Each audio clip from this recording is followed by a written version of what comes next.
أغرب استفادة من وجود كلب في منزلك. وقبل ما نبدأ الفيديو علشان يوصلك كل جديد اعمل سبسكرايب وفعل الجرس. كلنا كمحبي للكلاب نعرف كويس إنه أوفى صديق للإنسان، وعارفين كويس إنه من تعود أن يكون له صديق من أصحاب الأربع رجول والقلب الطيب الجميل والعيون التي لا تخدع لا يعرف أن يعيش بدونه. ونعرف أن الكلاب لها أهمية كبيرة في حياتها غير الحراسة، فهي تقدم الدعم العاطفي وتمنح الحب بدون حدود ولا تنتظر مقابل. لكن النهاردة هنتكلم عن فائدة غريبة لتربية الكلاب.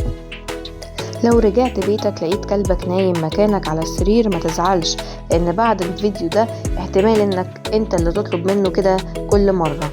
لازم نعرف في البداية إن كلبك بيعتبرك أحد أفراد أسرته، وطبعا طبقا لقانون الكلاب التجمع في مكان واحد فطرة خلقت بها، لذلك تتجمع الجراء حديث الولادة معا، لأن هذا هو الوقت الذي تشعر فيه بالأمان والراحة.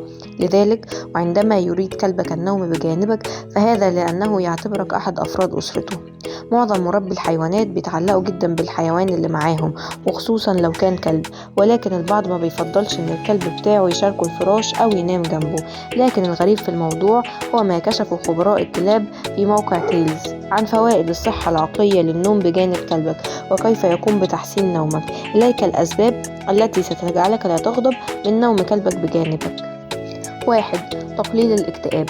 بكل بساطة الكلاب هي نوع خاص من مضادات الاكتئاب، حيث أن قضاء الوقت مع الجرو الخاص بك حتى مجرد التحديق في عيونه يطلق الأوكسيتوسين، ويطلق على الأوكسيتوسين عادة اسم هرمون الحب أو هرمون العناق، ويرتبط هنا بالنظر إلى كلبك، خاصة إذا كانت المشاعر متبادلة بينكما. لذا إذا كان مجرد النظر إلى كلبك يجعلك أكثر سعادة، فتخيل ما سيفعله احتضانه. 2. الكلاب تجعلك تشعر بالأمان. عملوا استطلاع ولقوا أن 41% من الناس يشعرون بأمان أكبر بسبب امتلاكهم كلب، وأن 75% يشعرون كما لو أن امتلاك كلب يقلل من احتمالية اقتحام منزلهم. 3. تقليل التوتر والقلق. عندما نصعد إلى السرير ليلا بعد يوم شاق في العمل أو المنزل فإننا نميل إلى القلق والتفكير الزائد، مما يؤدي إلى نوم سيء. ولكن يمكنك قضاء الوقت مع كلبك سواء عن طريق أخذهم في نزهة والمشي بجانبهم أو تركهم بجانبك في السرير، فهذا يخفض مستويات الكورتيزول، وهو الهرمون الذي تفرزه أجسامنا عندما نشعر بالتوتر. ولا تأتي مستويات الكورتيزول المنخفضة فقط من فوائد الصحة العقلية بل الجسدية أيضا، ويمكن أن يؤدي إطلاق الكورتيزول أيضا إلى ارتفاع ضغط الدم، ما قد يؤدي إلى العديد من المضاعفات بما في ذلك النوبات القلبية والسكتات الدماغية ومشاكل الذاكرة. 4. النوم طوال الليل.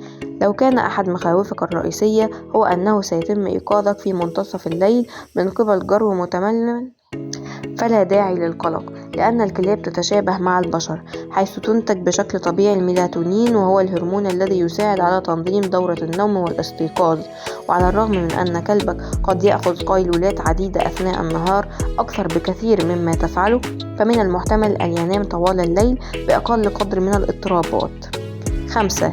يساعد على تدفئتك.